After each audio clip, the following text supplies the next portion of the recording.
एक अध्यापक क्लास ले रहे थे। क्लास के सभी छात्र बड़ी ही रुचि से उनके लेक्चर सुन रहे थे। उनके पूछे गए सवालों के जवाब दे रहे थे, लेकिन उन छात्रों के बीच कक्षा में एक छात्र ऐसा भी था जो चुपचाप और गुमसुम बैठा हुआ था।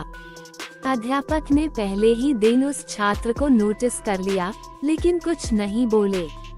लेकिन जब 4-5 दिन तक ऐसा ही चला, तो उन्होंने उस छात्र को क्लास के बाद अपने केबिन में बुलवाया और पूछा, तुम हर समय उदास रहते हो, क्लास में अकेले और चुपचाप बैठे रहते हो, लेक्चर पर भी ध्यान नहीं देते, क्या बात है, कुछ परेशानी है क्या?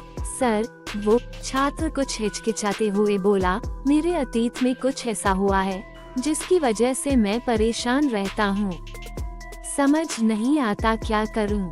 मास्टर साहब भले व्यक्ति थे।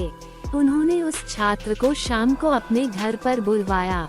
शाम को जब छात्र अध्यापक के घर पहुंचा, तो मास्टर साहब ने उसे अंदर बुलाकर बैठाया। फिर स्वयं किचन में चले गए और शिकंजी बनाने लगे। उन्होंने जानबूझकर शिकंजी में ज्यादा नमक डाल दिया। फिर किचन से बाहर आकर शिकंजी का गिलास छात्र को देकर कहा, ये लो, शिकंजी पियो। छात्र ने गिलास हाथ में लेकर जैसे ही एक घूंट लिया, अधिक नमक के स्वाद के कारण उसका मुंह अजीब सा बन गया। यह देख अध्यापक ने पूछा, क्या हुआ?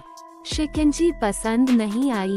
नहीं सर, ऐसी बात नहीं है, बस शिकंजी में नमक थोड़ा ज्यादा है। छात्र बोला, अरे अब तो ये बेकार हो गया, लाओ गिलास मुझे दो, मैं इसे फेंक देता हूँ। मास्टर साहब ने छात्र से गिलास लेने के लिए अपना हाथ बढ़ाया, लेकिन छात्र ने मना करते हुए कहा, नहीं सर, बस नमक ही तो ज्यादा है, थोड़ी चीनी और मिलाएंगे तो स्वाद ठीक हो जाएगा।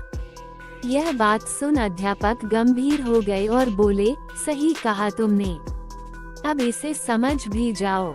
ये शिकंजी तुम्हारी जिंदगी है, इसमें घुला अधिक नमक तुम्हारे अतीत के बुरे अनुभव है।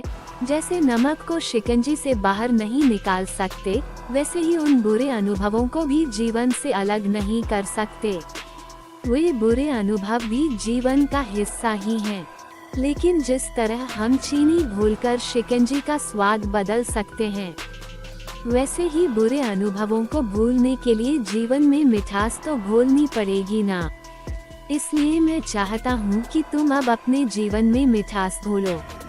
मास्टर साहब की बात छात्र समझ गया और उसने निश्चय किया कि अब वो बीती बातों से परेशान नहीं होगा।